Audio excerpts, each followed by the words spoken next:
شب قدر کا غسل رات کے وقت ہوتا ہے. رات شروع ہوتی ہے سن سیٹ سے, رات ختم ہوتی ہے ڈان یا فجر.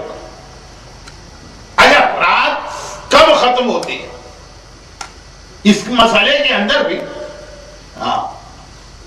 الگ الگ ٹاپک میں اس کی الگ الگ ڈیفینیشن. رات کب ختم ہوتی ہے, کبھی رات ختم ہوتی ہے سن رائز پر, کبھی رات ختم ہوتی ہے ڈان پر. اس مسئلے میں اس وقت نہ الجھیں. جیسے ہی مسئلہ آتا ہے کہ شب قدر میں 23 کو پوری رات جاگ کے عبادت کرنا ثواب ہے. فجر تک تو ہر آدمی جاگ رہا ہے, نماز فجر کے بعد جو 90 منٹس یہ بھی رات کا پارٹ ہے, یعنی سورج نکلنے تک جاگے تاکہ ثواب ملے.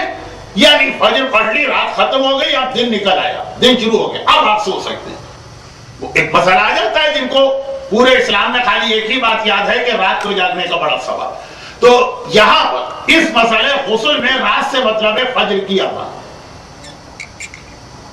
لیکن رات شروع ہونے سے تھوڑا پہلے بھی اگر غسل کرے تو جائز ہے, بلکہ زیادہ بہتر. یہ بات میں نے کل بتائی کہ تھوڑا پہلے, 1.5 گھنٹے اور 2 گھنٹے یا 1 گھنٹے پہلے اگر آپ نے غسل کیا اور وہ یہاں کرنا پڑے, کیونکہ آپ ہماری مسجدوں میں کہیں غسل کا انتظام نہیں, اور اچھا ہے کہ نہیں.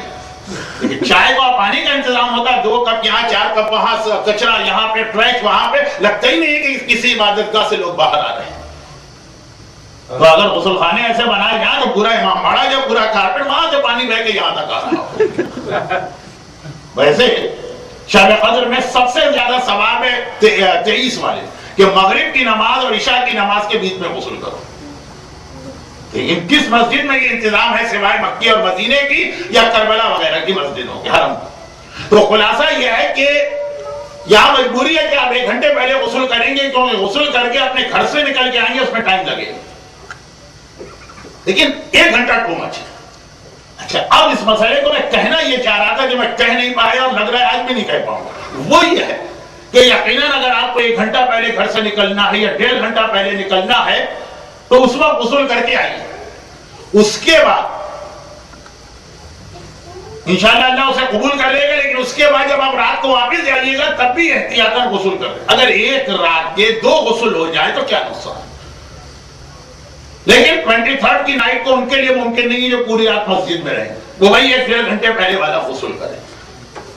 لیکن جو لوگ فجر سے پہلے گھر پہنچ جائیں گے, وہ جو 1 گھنٹے پہلے غسل کیا تھا مغرب سے, اس کو زیادہ اس کا ثواب لینے کے لیے رات میں دوبارہ بھی غسل کریں.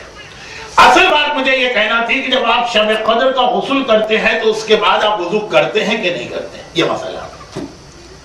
غسل جنابت کے ساتھ وضو کرنا جائز نہیں ہے, بعض مراجع یہ کہتے ہیں حرام ہے.